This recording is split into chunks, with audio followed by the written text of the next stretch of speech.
Bapak Ibu yang terkasih dalam Tuhan, kita akan sampai pada sebuah bagian yang teramat sangat penting, ya, yang saya ingin merangkaikan itu di dalam sebuah cerita yang luar biasa, ya, cerita yang berbicara tentang kasih yang ajaib yang menebus saya yang berdosa.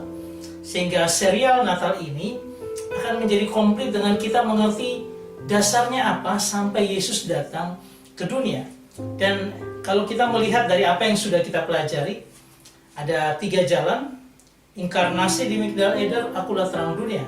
Sekarang ini kita masuk pada Allah adalah kasih. Dan ketika saya meneliti semuanya, saya melihat ini sebuah pernyataan yang luar biasa, bahwa dari segala sesuatu penciptaan ini, semua proses yang terjadi di dalamnya sebenarnya semuanya berdasarkan satu: kasih. Itu kasih Allah kepada kita. Saya akan mengajak kita untuk kita tour sejenak untuk melihat hal-hal tersebut, ya.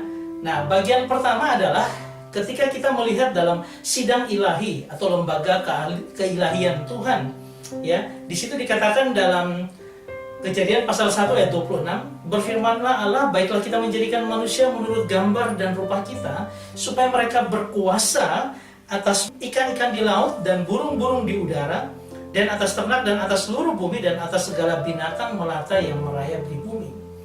Jadi, baiklah kita menjadikan. Apa artinya? Kata yang dipakai adalah kata naase, sedangkan kalau Allah mencipta itu pakai bara Elohim. Nah, ini adalah menggunakan kata naase di mana verbanya adalah kal imperfect, artinya sesuatu yang belum selesai, ya, akan diselesaikan, tapi belum dilakukan pada saat itu. Baru pernyataan Allah. Kemudian person common plural itu artinya di depan banyak. Kata kita merupakan kata yang banyak, bukan hanya sekedar Allah dalam lembaga ilahinya, Allah Tritunggal, tetapi di dalam kelembagaan secara total. Jadi seolah-olah itu merupakan kata-kata Allah, Elohim, baiklah kita menjadikan. Nah, kita ini seolah-olah Elohim dan seluruh perangkat keilahiannya, ada malaikat-malaikat dan sebagainya. Saya bisa katakan demikian karena apa? Ada satu penjelasan, yaitu kata ko itu adalah merupakan koortatif. Koortatif itu adalah sesuatu determinasi hati Allah. Jadi ini mau menunjukkan pada bagian pertama Allah menunjukkan cintanya adalah ketika apa? Dia mendeterminasi, menunjukkan cinta kasihnya kepada manusia dan apa? Mau menjadikan manusia menurut gambar dan petanya. Jadi bukan sekedar ciptaan yang biasa, tetapi ini ciptaan yang di Allah melakukan tindakan dengan mengambil tanah, kemudian membentuk manusia dan mengembuskannya. Itu sebuah karya ciptaan yang luar biasa, ya. Dan ini merupakan tekad hatinya untuk menunjukkan bahwa dia mengasihi ciptaannya yang baru ini, yang adalah merupakan gambar dirinya sendiri, ya. Sehingga kalau kita bisa melihat dalam seluruh sejarah keilahian, kasih yang ilahi itu dari kekal sampai kekal, kita seolah-olah mendapat bahwa yang pertama adalah ketika Allah kohortatif, dia ingin menunjukkan kasihnya kepada ciptaannya yang satu ini, yaitu manusia. Yang kedua adalah bicara tentang image of God. Jadi ketika dia mau mengambil akan manusia dan diberikan image-nya, gambar dan peta dan gambarnya, ya, gambar dan rupa Allah itu, selem and demut-nya, itu artinya peta yaitu teladan Allah. Ini jadi satu kesatuan, ya. Nah, kalau kita lihat dari Mazmur pasal 8 ayat 6, namun engkau telah membuatnya hampir sama seperti Allah dan telah memahkotainya dengan kemuliaan dan hormat. Hampir sama seperti Allah dengan mahkota, kemuliaan dan hormat. Bukankah ini ciptaan yang luar biasa? Nanti kita akan melihat lagi. Tetapi paling tidak bagian kedua, Allah menunjukkan kasihnya ketika dia mau atau merelakan diri menjadi gambar dan rupa daripada ciptaannya. Sehingga kita memasang ini bagian kedua, ya. Oke. Kemudian apa yang terjadi sebenarnya dalam Kejadian 1 ayat 31, di situ dikatakan Fayar Elohim et kal aser asah vehine topmeot, ya. Jadi ada kata topmeot, ya. Kalau kita melihat Kejadian 31, kan Allah melihat segala sesuatu yang dijadikan itu sungguh amat baik. Berarti ini sebuah karya yang luar biasa sempurna, sungguh amat baik, top meot. Biasanya hanya top, tiap hari itu hanya baik, tapi ini dikatakan sungguh amat baik. Ini hal yang sungguh luar biasa. Ini menunjukkan apa? Intimasi with God. Artinya bahwa Allah ingin menunjukkan kepada kita keintimannya dengan manusia yang diciptakannya. Jadi ketika dia berjalan di Taman Eden bersama dengan Adam dan Hawa, dan mungkin mereka bersekutu bersama, intimasi itu yang Tuhan inginkan bersama dengan manusia. Dan itu menunjukkan ciri ketiga daripada kasih Allah ketika dia ingin intim dengan manusia.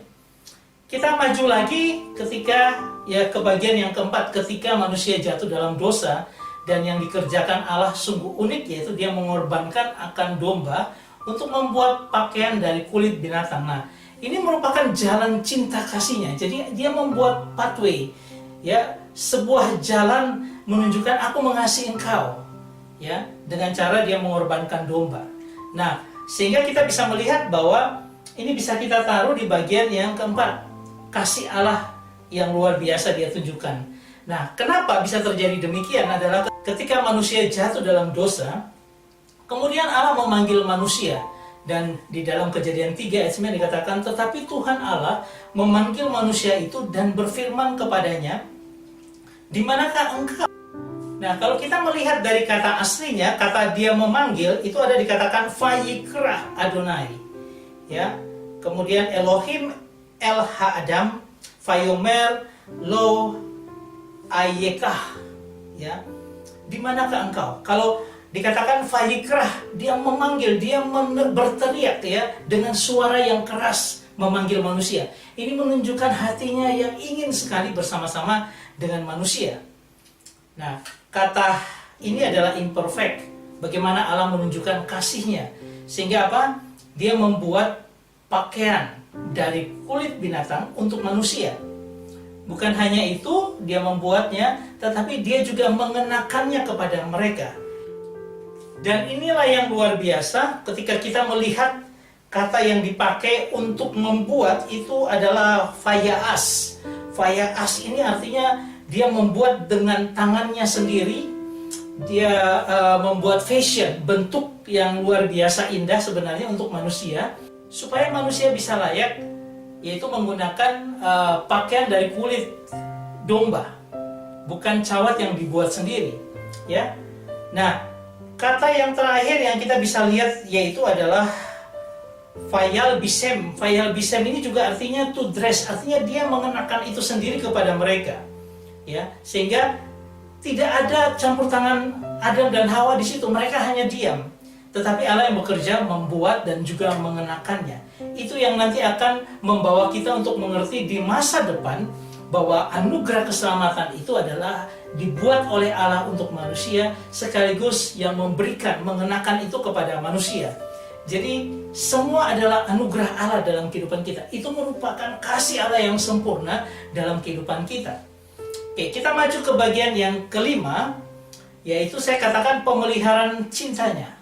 Karena apa? Ketika manusia diusir dari Taman Eden, Tuhan bilang kepada malaikat untuk berjaga-jaga di pintu keluar itu, supaya jangan manusia masuk lagi ke dalamnya.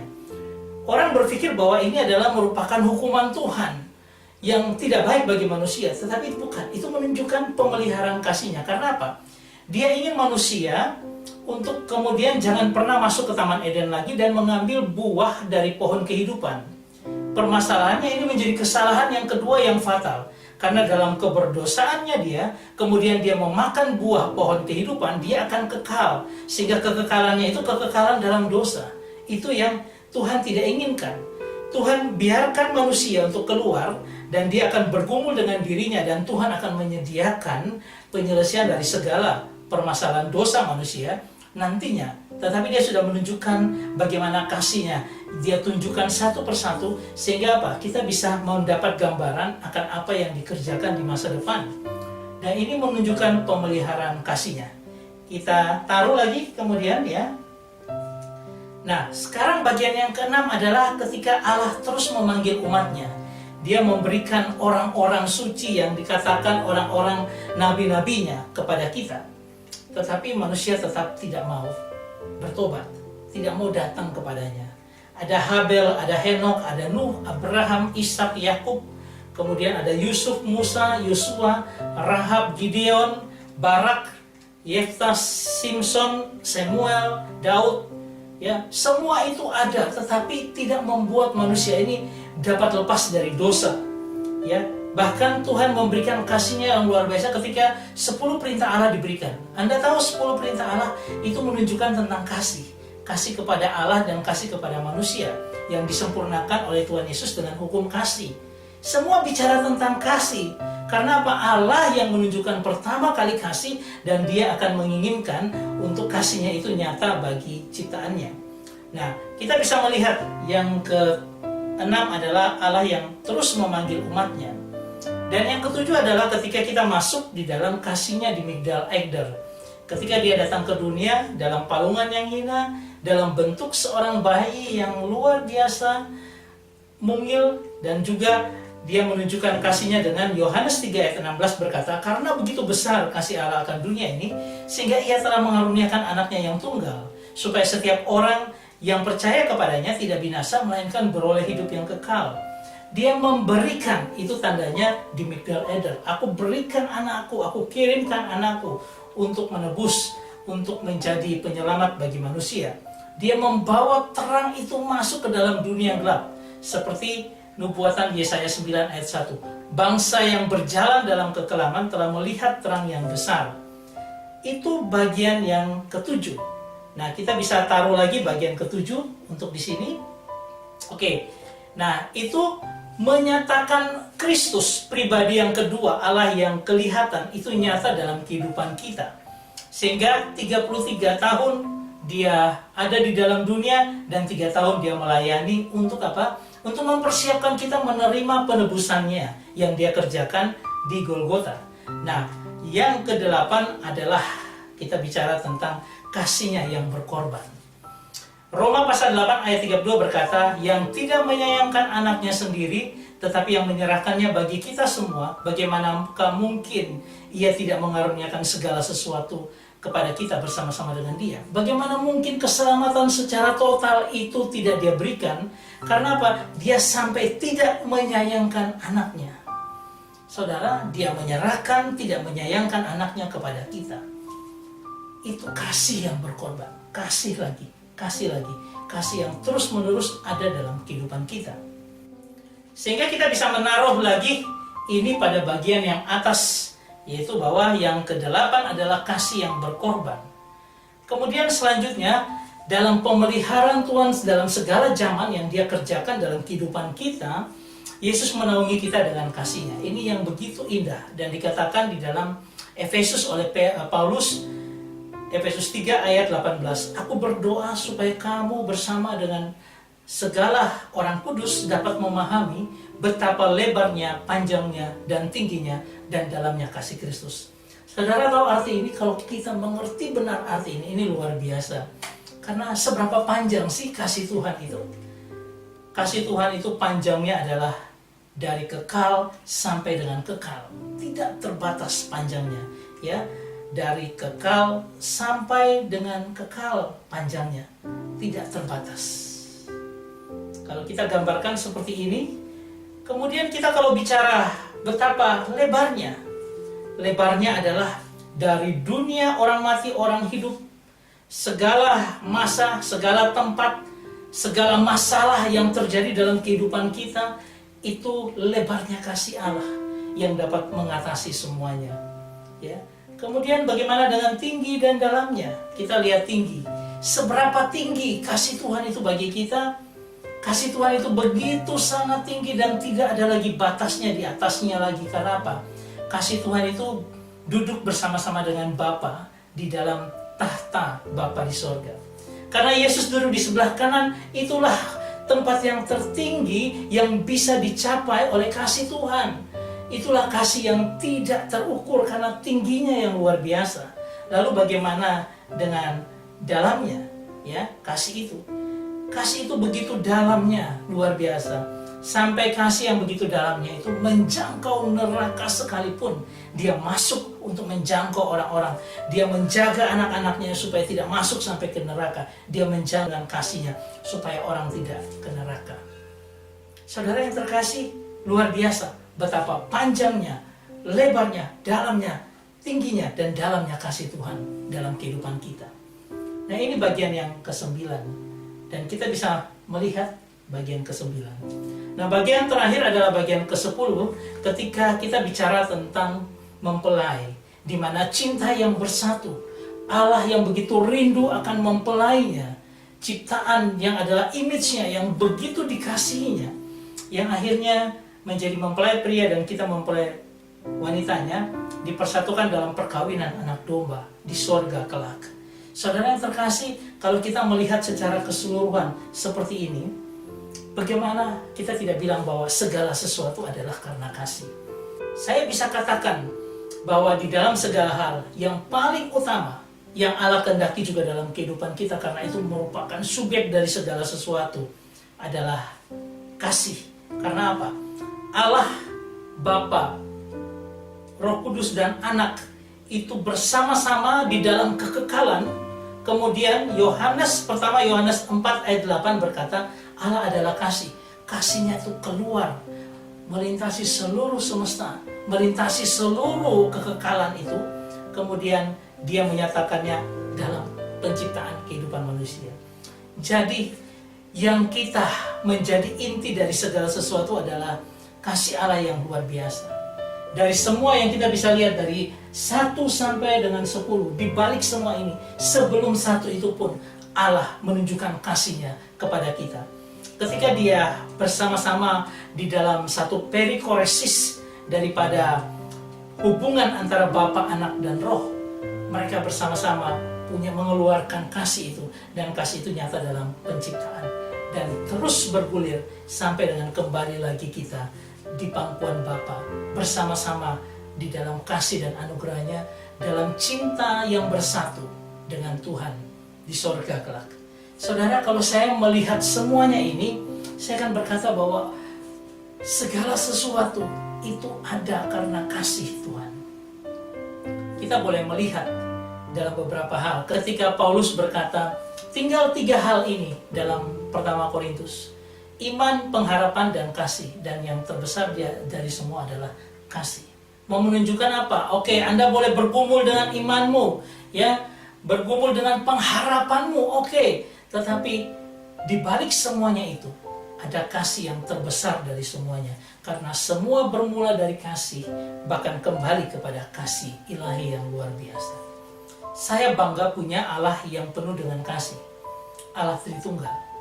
Karena di dalam Allah Tritunggal, Bapa mengasihi Anak. Ini kasih itu harus ada intrapersonal, ya, Bapa dan Anak dan Roh Kudus. Mereka sebenarnya cukup di dalam diri mereka sendiri, tetapi karena kasihnya, dia mau menjadikan kita sebagai ciptaannya yang sempurna dan yang untuk dikasihi dengan proses yang demikian luar biasa sampai kembali lagi kepadanya. Saya berharap Natal ini memberikan kita sebuah pemahaman luar biasanya kasih Allah ketika ada dalam ladang pengembalaan Efrata, di mana bayi kecil itu menunjukkan kasih Allah yang luar biasa bagi kita.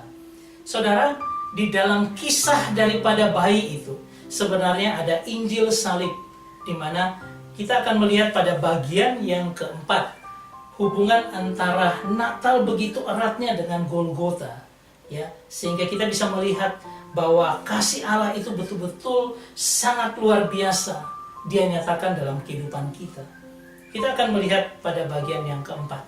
Dan saya berharap ini menjadi berkat dalam kehidupan kita. Seluruh hidup kita harus difokuskan untuk mengenal kasih yang sempurna itu. Supaya apa? Kita juga melakukan kasih itu dalam kehidupan kita dengan luar biasa. Supaya nama Tuhan dipuji dan dimuliakan di dalam seluruh kehidupan kita. Tuhan Yesus memberkati kita. Amin.